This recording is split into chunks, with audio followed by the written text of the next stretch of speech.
Okay, let's move on. And Dr. Cole, next topic here is going to be sleep hygiene. We want to bring on right now one of our great experts that joins us from time to time here on Sports Medicine Weekly. Karen Malkin, a board-certified integrative health coach and eating psychology expert. She's done so many great things here on our show and with her clients and our clients as well, and our listeners. KarenMalkin.com is her website. And Karen, how are you on this Sunday morning? Doing well. How about you? Good. Well, everybody just woke up, so the first question is, and I know we wanted to touch on this, how your sleep hygiene may be impacting your metabolism, memory, and focus. But first, I want you to define what sleep hygiene is for our listeners.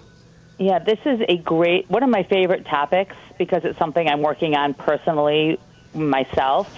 And it's also really a huge core health issue with my clients. And so sleep hygiene in simple terms is basically to adopt a sleep schedule that's pretty consistent that can give you 7 to 8 hours of high-quality sleep each night without noise, without Wi-Fi, without bright lights. And, some of the obvious, I think you've probably heard before, is to avoid late-night meals and don't eat within 3 hours of going to sleep so you can have better quality sleep. Refraining from caffeine past early afternoon. Potentially understanding that alcohol does cause your sleep to be more fragmented, so that's a choice that we're going to have to make when we choose to have alcohol. Our sleep might not be that great. And then front-loading your water earlier in the day so that you're not waking up to go to the bathroom. Then there's ways that you could take a warm bath and keeping the bedroom cool and having some essential oils, some lavender essential oils, and, then there's also supplements and herbs that we can take. But, these are pretty simple strategies, but they're not always easy to follow. And I think that's how we tend to get in our own way. Karen, it's funny. I had never even heard the term sleep hygiene. Last week I was on it was kind of fun. I was on an Instagram Live with Optimum Nutrition. They were sort of the sponsor. They did this amazing study of about 1,100 people asking questions about health, wellness, their perceptions, stress, eating, nutrition, obstacles to exercise. I mean, it was really a good idea to sort of get a spot in time with where people's heads are at. And sleep was a big one. And then we did this Instagram Live, and if people want to watch it, it's on, watch it. It's on Optimum Nutrition's Instagram page, and it was with Tyler Cameron. That is a very unlikely pairing. Tyler was one of the bachelors. I think he's 26, 27 years old, and he... You're right there with him. The whole idea was, it was pretty fun. It was one of the more entertaining things And then at the end of it, he had to read a bedtime story to his listeners, So he read Peter Rabbit, which was, and people were screenshotting my face during the Peter Rabbit reading, so it was kind of very funny.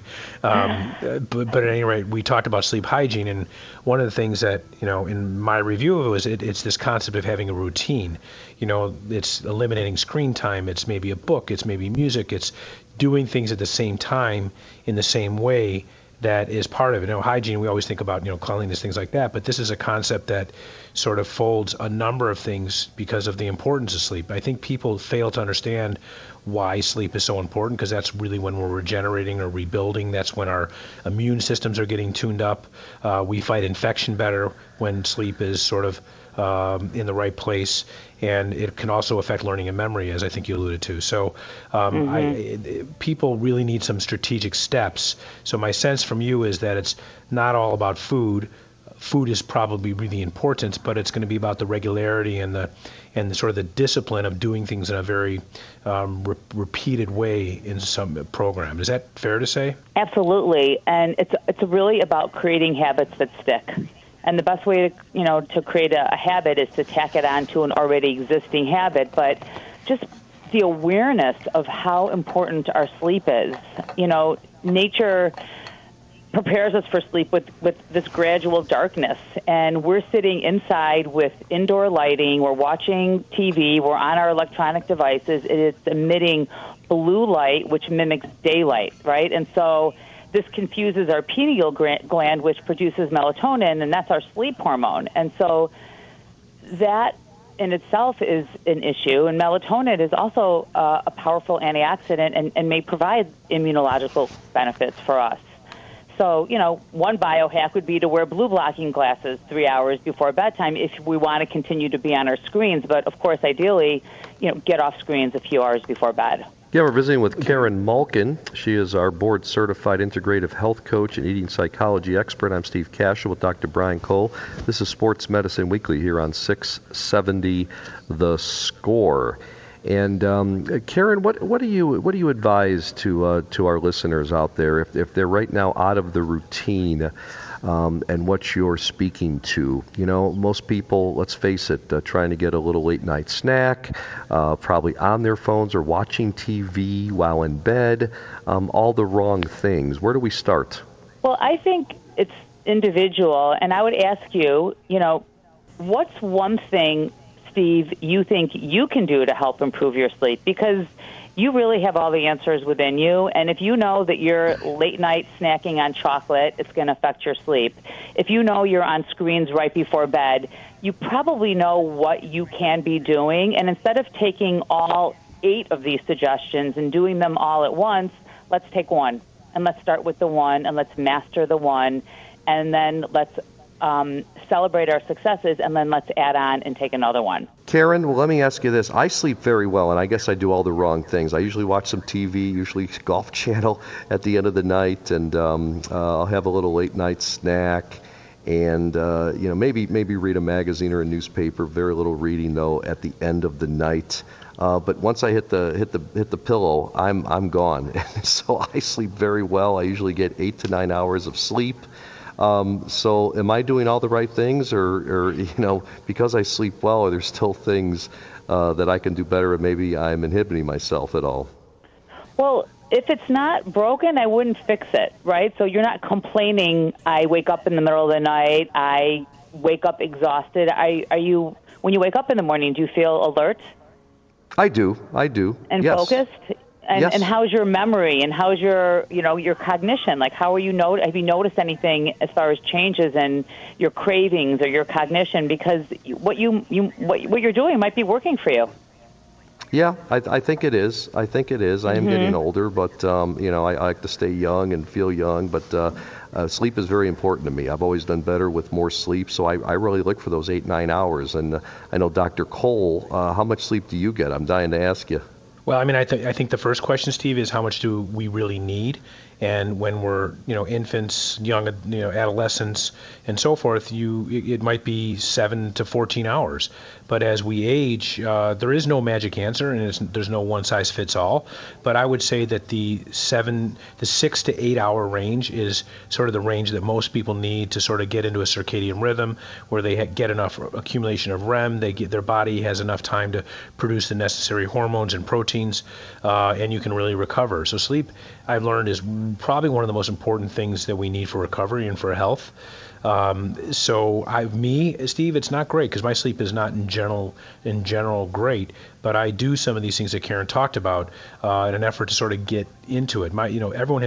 People have many different problems with sleep. They either can't get to sleep, or they get to sleep and then they wake up and they can't get back to sleep. And there's a lot of habits that people can get rid of, such as the things that Karen pointed out, that can sort of maximize it. And then the other question is, are naps, for example, a good thing to do? And if you sleep well, then naps are probably not a great idea, because you end up have difficulty going back to sleep. But if you're sleep deprived, then naps can be a very good thing, for example. And Karen, there's one thing related to what you do day in and day out. The work that I've seen and I've read, people say, well, you shouldn't eat before bed.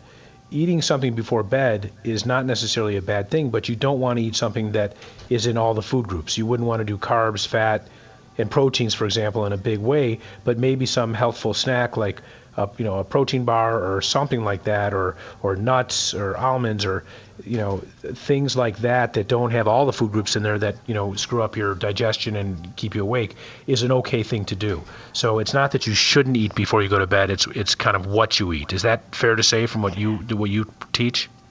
I could say yes for both. because depending upon your health goal, if it's insulin resistance, there is a lot of research around, really managing your blood sugar by not eating before bed. And so it really, for your athletes, it depends. That's my answer. It depends.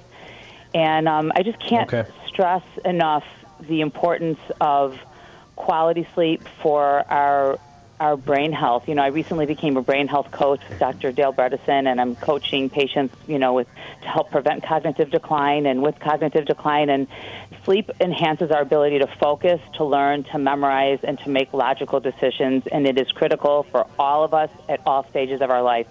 And it contributes to obesity and diabetes and heart disease and inflammation and a compromised immune system. So, Steve, if you're saying I sleep great and I feel great, well, that's wonderful. If you have any of these other issues going on, these other comorbidities, then, sleep we have to look at, but also your diet, your stress, and how you're living your life.